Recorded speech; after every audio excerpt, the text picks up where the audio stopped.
about the FORDoor Cummins truck. We've been driving it for 2 weeks now, and we're literally across the country. And this truck's been doing a great job. It's got 4,300 miles on it since we did the swap.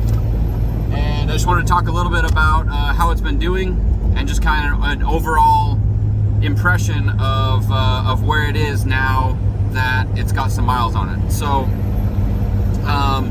probably the worst part about this truck is the suspension. And I say that not that it's not bad suspension, it's actually good quality stuff. It's just not designed to drive on rough roads or to be carrying as much weight as we have it carrying. If you guys watch the videos, you know that we put airbag suspension on the truck, and it definitely helped out, but it's not proper, I should say. The rear shocks are not in great condition, which isn't the biggest problem, but it definitely adds to the rough ride. But aside from that, when we air up the bags, it's taking all the load off of the leaf springs. So the leaf springs are doing nothing to support the weight of the truck, and the trailer, it's 100% on the airbags. And yesterday we just found out that one of the airbags blew out. So now we're towing a trailer with 3 cars on it, literally sitting on the bump stops. So that's definitely not a good thing, and that's something that needs to be addressed. But that's probably the worst problem that we've had so far, is driving through New York, Pennsylvania, and New Jersey. Is the roads are very, very, very bad, and it took a toll on this truck. That's probably what killed the airbag. That's the thing that broke the neck of the trailer. Not the only thing, but I don't think it would have happened if we were not on rough roads. And of course the gas tank fell out. All those things were from the rough suspension and driving on rough roads. I feel like if we were back home in Utah, all that stuff would have lasted a lot longer because it's not nearly as rough. So the suspension, that's a tough one. That needs to be addressed. I did put good shocks on the front. It's got some QA1 race shocks with I think 12 clicks of adjustment, and that made a huge difference. The front actually feels really solid. There's a couple of clacks and clanks on different parts of the truck, and now the body's kind of squeaking a little bit. But once again, we're in North Carolina now, and the roads are really smooth, and all that stuff went away. The truck's driving amazing. The steering feels really good. The brakes are really good compared to my Dodge. My Dodge was very, very hard to slow down and stop with the big trailer. This truck does a great job. The chassis, the suspension feels really good. Sorry. It feels really good on this truck. It's controllable, it steers well, it's got nice feel when I drive it. It doesn't feel like I'm driving an old rickety truck. Other than, like I said, the suspension is very stiff. Aside from that, the 24-inch wheels, they look really cool. I think it gives the truck a lot of style. In fact, I think the whole personality of the truck is based around the wheels. But we had nothing but problems with tires on this truck, which I was anticipating. I wanted to see how it would go, towing all this weight with tires that are not rated for it. And it did work for a while, but we've blown 3 tires now on this trip. And I think it's all related to the weight of the truck. And it definitely didn't help that we're on rough roads hitting potholes with a bunch of weight. I think that started to tear the tires apart also. When you got a ton of weight on the tire and you go through a pothole, I think it starts to tear apart the inside structure of the tire. Every single one of them didn't necessarily blow out, but they separated. The tread started to separate, or the inside started to come apart. They got a big bubble in the tire, and the truck would until the tire would eventually fail. It just happened to us today, and so we ended up putting the 17s back on the rear that have E-rated tires on them. So that's the negatives. Let me talk about the positives. Oh, one of the negatives is the stereo makes all sorts of weird noises, and it just needs to be rewired and gone through. But that's a minimal problem. Things I love about the truck. It's fairly comfortable inside, other than the suspension. The seats need to be recovered, but as far as like long drives and road trips, I like being inside the truck. It's not super loud, as you can tell right now. You guys can hear me talking on this video. It's definitely not super quiet, but it's not super loud. The Dodge was uncomfortably loud. It would have this drone always in your ear. You'd get out of the truck after a long trip and your ears are ringing. This truck doesn't have that, so I like that about this truck. It's got a lot of the creature comforts. I like the position of the switches on the dashboard for the heat and air conditioning. Both heat and AC work on this truck. The trailer brakes work great. It's integrated into the truck. It's actually got like a pressure sensitive pedal switch, so very, very, very cool the way that stuff works out. Even honestly, the suspension with all the weight on the back of the truck, it tows very nice. Like, it feels solid. I don't feel like I'm doing anything sketchy. This truck is rated to tow 26,000 pounds, which I think is also the limit for legality. So like I couldn't really buy a truck that would carry more weight legally. So as far as that goes, I'm super stoked on all that stuff. Like I said, the brakes work really, really well. When there's no when there's no trailer on this truck at all, and we're driving it around, it kind of feels like driving a car, other than the rough suspension. Just looking around at what else. The front windows are tinted, which is cool. It looks cool from the outside, but aside from me always being worried about being stopped by the police for having dark tint, when it's nighttime and we're backing up a trailer, I have to roll the windows down. I can't see through the windows to the mirror in the dark to be comfortable backing up a trailer. So that's a little bit frustrating. I'll probably pull this tint and go with something lighter in the future. Another cool thing is it's got lots of cup holders. I like that about Fords. There's like plenty of places to put stuff. It's got the deep King Ranch center console.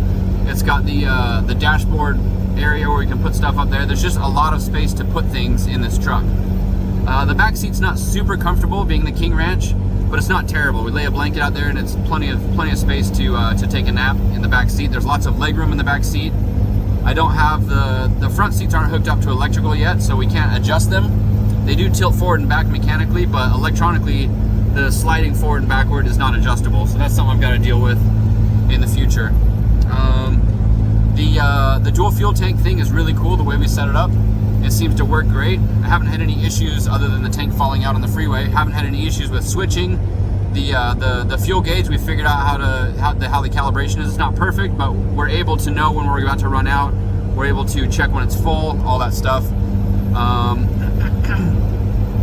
It switches seamlessly. I'm really glad that I went through and did that part of the process to make the auxiliary and the main tank switch back and forth. Today we just put a bad tank of oil in there, and it's actually suffering for the first time. It'll actually just completely stop fueling for a second, which I assume it's either sucking water or something that it can't burn, and then you just keep your foot planted in it and it kicks back in. So that's something that I need to watch out for, is water getting in the tank. It seems like it can handle it. I'm really, really stoked on the fast fuel pump that I bought. It was definitely expensive, but for what we're doing and how much money we've saved on diesel prices by using used motor oil, definitely a drop in the bucket. Spending, I think it was $600 or $700 on that fast fuel pump and filters. So I think that was a solid move. It's nice because when we put fuel in, it's an electric pump, so it'll circulate through the tank. So when I put a bunch of different oil and then a little bit of gasoline to thin it out, I just run the pump with the key on without the engine running, just to mix the fuel together. And if we had a mechanical pump, obviously that's not possible because the truck has to be running for the mechanical pump to do its job. So doing the mechanical delete and running off of a fast fuel pump, I think, was a really good move.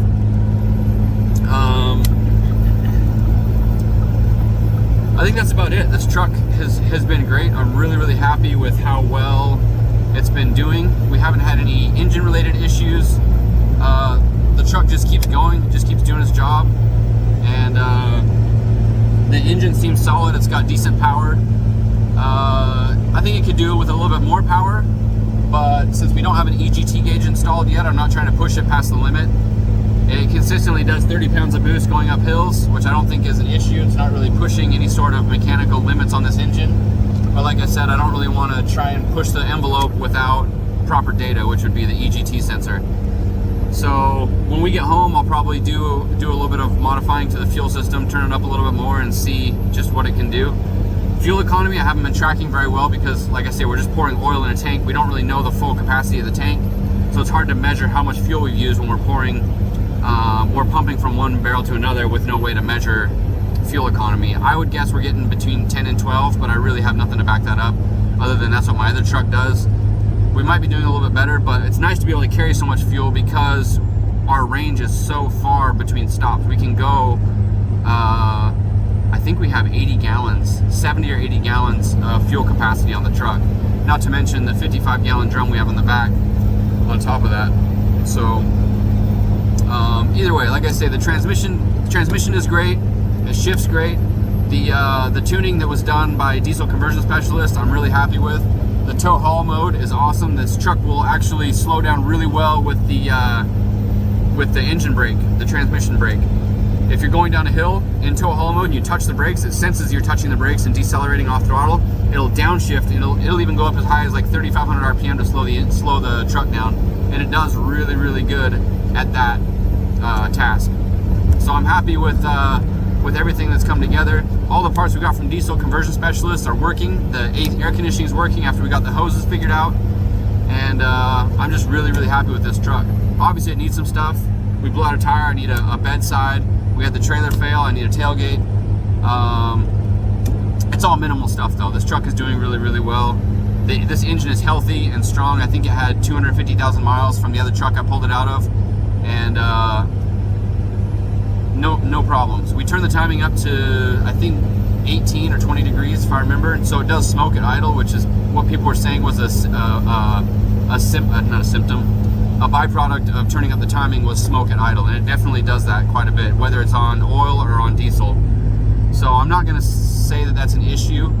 And then it does have a lot of blow by, but I also think that's because the plate we put on the side of the engine has zero baffling, so we need to build kind of a better catch can setup, and then run the vapors back pre-turbo, so it puts a little bit of vacuum on that.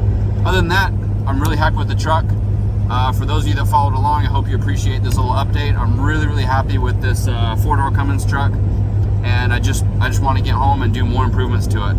This is kind of like that dream truck that I've always wanted, and it's about 60 or 70%. A mile, keep right at the Ford to stay on I-85 South.